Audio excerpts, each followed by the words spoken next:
Today, I'm very happy to be interviewing Mr. Gary Stanley, who has recently joined the advisory board of Canada's First Phosphate, which I believe is Canada's today premier entry into the lithium iron phosphate cathode raw material supply business. In any case, and congratulations on that. But what's more important is your background. And can you tell us? I understand you were with the United States Department of Commerce for a career, 40 years. That's right. And can you tell me what was your final title there? So, by the way, it's a real honor and a real pleasure to be able to speak with you today, and very grateful for this opportunity to speak with you. Very brief introduction that could obviously go into greater detail, but I joined the U.S. Department of Commerce in 1983 after graduating from North Carolina State University with a degree in chemical engineering and wood and paper science and technology. So I came in as a forest products person directly from college and my work experience.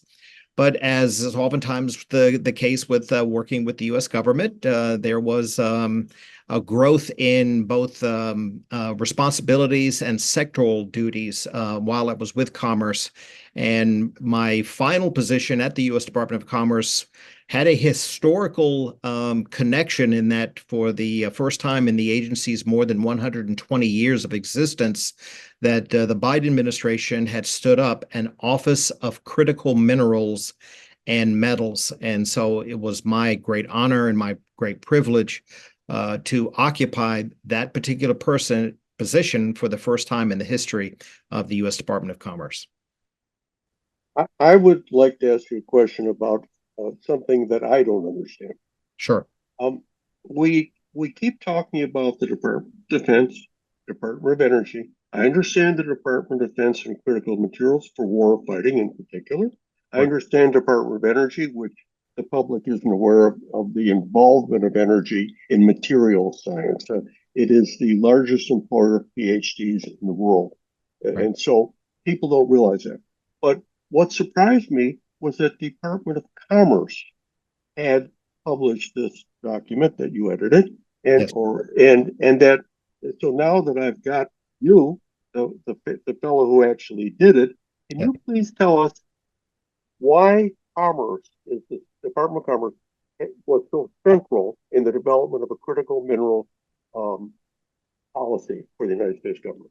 That is an excellent question, and one that I've been asked previously. And I will say quite honestly that I thought that the move initially was one of a great surprise, because Commerce, as you just laid out, clearly does not have either the resources or the equities that, say, a Department of Defense or Department of Energy, and frankly, a Department of Interior, through either its Bureau of Land Management, for permitting authorities for mining, or the U.S. Geological Survey, which of course is the data and analytical arm for the critical minerals and mining sector for the United States government. But the decision was made by the previous administration that Commerce brought a position where Commerce could be the, if you will, the independent broker of a interagency agreement. But Commerce brought two things to the table that frankly neither one of those other agencies could bring to the table. And that was a mandate, number one, to work internationally. So I worked in the International Trade Administration for the U.S. Department of Commerce. Our mandate is to work internationally, to work cooperatively with governments and with industries in terms of competitiveness, industry, supply chain resiliency, and so forth. Number one. But the second thing that we also have is a mandate to work directly with industry. So frankly, the other agencies work with industries, but in a completely different context. And so the decision was made that Commerce brings a mandate to work in those two realms directly with industry and directly in the international area. And quite frankly, when you look at the components of that strategy, which has become the model for a lot of other governments as well, is that the theory of the case, as we call it, is where you need three elements to be successful in the supply chain resiliency conversation. One is domestic capabilities, domestic processing. Secondly is trade with allies and partners. And number three is promoting investment. And Commerce has congressionally mandated authorities in each one of those three, as we call them, buckets of the theory of the case. And so, quite frankly, we brought an independent voice to the conversation that wouldn't be biased toward either the defense industrial base or to just energy technologies, or frankly, even in the analysis and research associated with critical minerals. And then all of a sudden, when the release of that strategy came in 2019, Commerce found itself really at the heart and center of the conversation on critical minerals. It was a fascinating historical development. Yeah, I really was unaware of that. And to me, I kept hearing at conferences that somebody from the Department of Commerce was there, and I was wondering why. Okay, now I understand. That's very, very interesting. Yes. Now, did the COVID situation slow down this process?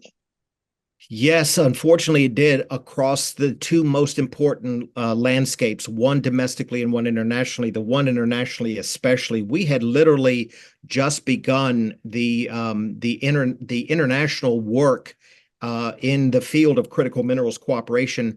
Not surprisingly, Canada was the first U.S. government that the United States entered into a critical minerals working group. And that had basically taken place at the end of 2019. Soon after that, we had a similar development with Australia. The United States was looking at ways to further advance key critical international partnerships in the area of critical minerals. And just to be very candid, we not only did it cease those other international outreach opportunities, but it literally took the wind out of the sail in both our Canadian and Australian working relationships. So it was devastating from that stage because we were literally just at the cusp of getting started. But to be even more direct, the COVID situation essentially unveiled, or if you will, shed light on an issue that I think many in the critical minerals and manufacturing area have known for years, is that supply chains are insanely vulnerable. They are not resilient, and quite frankly, they can be disrupted by so many external forces that have nothing to do with the actual critical minerals themselves. And so COVID showed the vulnerabilities and showed the lack of resilience and, quite frankly, the lack of stability in those critical mineral markets, not only in the United States, but in Canada and a lot of other trading partners as well. My colleague Christopher Eccleston in the UK has recently written about Chinese problems with critical minerals, and he said, we are so focused on our own problems, we don't realize the Chinese are also dependent on the West for a number of things. That's So true. I guess my question to you is, where do we go from here? Because, we all say the old shibboleth that understanding a problem is halfway to solving it. I think that understanding a problem is about 1% of the way to solving it. And so, what in fact is the U.S. government going to do to strengthen supply chains of critical minerals? That's a simple sounding question, but it's the key question for government involvement. It is. And this is where the concept of a holistic vantage point, where Mm-hmm. when I was the shepherd for the 2019 critical mineral strategy, you go back and you look at that particular paper or the report, if you will, and it basically laid out the realities that this is not an issue that can simply be solved by either trade or by domestic capabilities. This is something that has to be done from a very holistic standpoint. It must include everything from mining through processing, through end product, and through recycling. It's the only way to make a healthy, resilient, reliable supply chain going forward. I think the last two administrations that I worked for at the U.S. government, at the U.S. Department of Commerce, both the Trump and the Biden administrations are to be lauded for a clear understanding that, number one, it took 50 plus years to get into this situation. We will not solve this. We don't have 50 years to solve this. Things have to be pushed forward. Things have to be done coherently. They have to be collectively, but quite honestly, they have to be done strategically.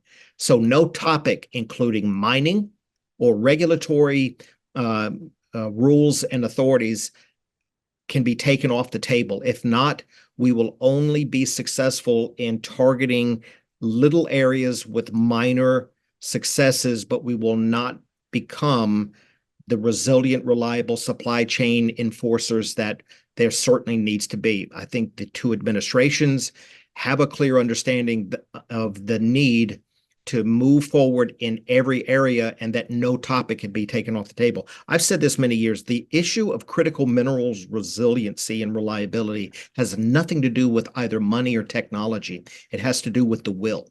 This is an issue of the will more than it is anything. Are we prepared to make what I call the hard questions with the hard answers, and then develop a path forward in terms of addressing them? Because you and I both know there is no way that you are going to make everyone happy in any kind of a context where mining and extraction of raw materials is a part of the conversation. And it also has to do with huge amounts of environmental impacts, huge amounts of energy consumption, and quite frankly, the ease at which disenfranchised and indigenous communities and people can be marginalized in the conversation. So all issues have to be put on the table, in my view. I couldn't agree with you more. I'm sort of flabbergasted because I was prepared to argue, but I'm in 100% in agreement with you. And I have one last question. Of course. Have the governments of the world that where you've been involved, do they understand that one of the key problems in all of this is qualified people to operate the supply chain components? This today in America, in mining and processing, is the number one issue, the lack of qualified people.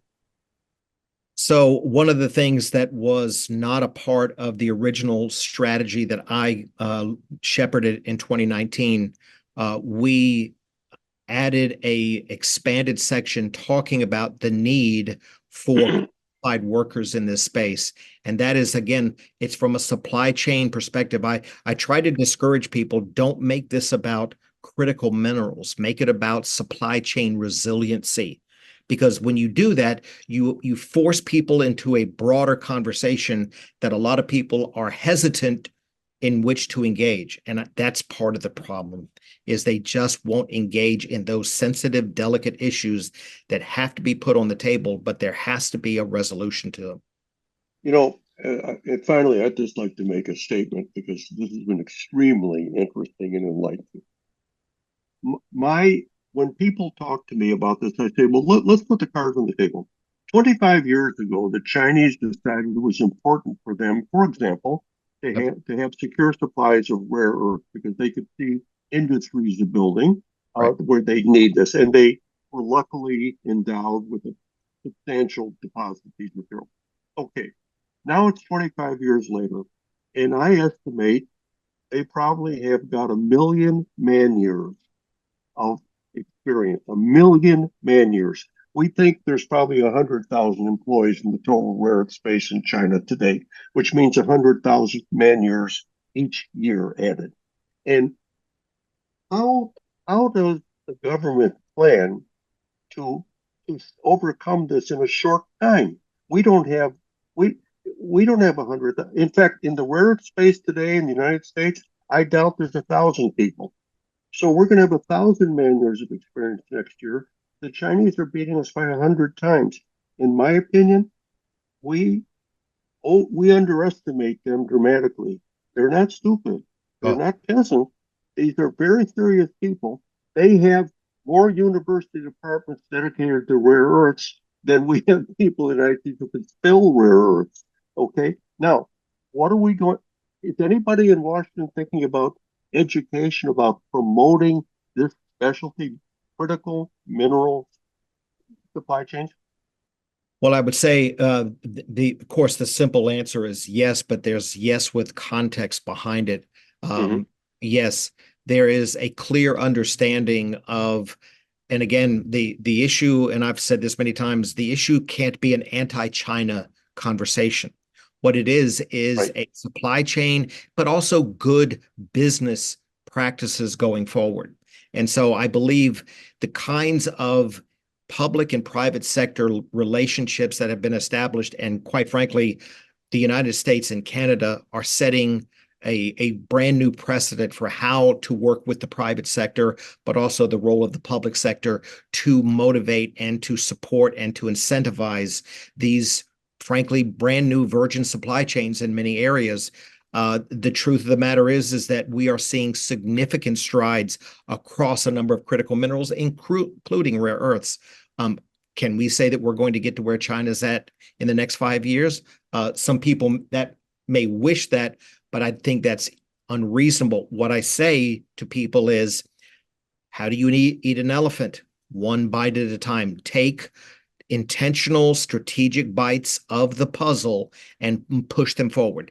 Take strategic decisions where you have the government providing incentives, but also working with industry to create a manufacturing and supply chain environment that can be healthy and still function at the highest level of ESGs possible.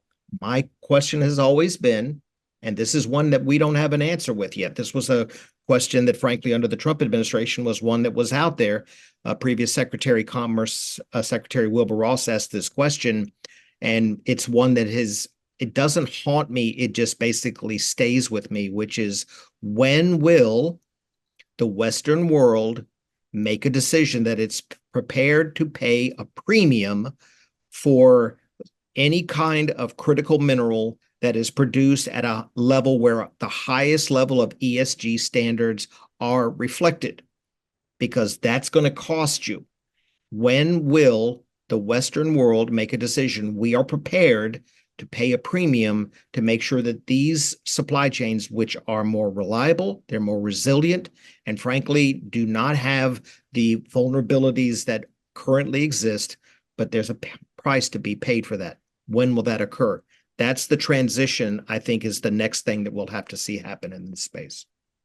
Listen, thank you very much for this very informative discussion. And I have to say that I rarely talk to people who know what they're talking about in such depth as you. And of course, I agree with everything you've said, so that makes me even happier. Look, thank you very much, Gary. And we're going to be coming back to you for advice on what's going on in this sector. So I, thanks again. I would consider it an honor to do so. Thank you for speaking with me today. Thank you. Yes, sir. Take good care. Bye now.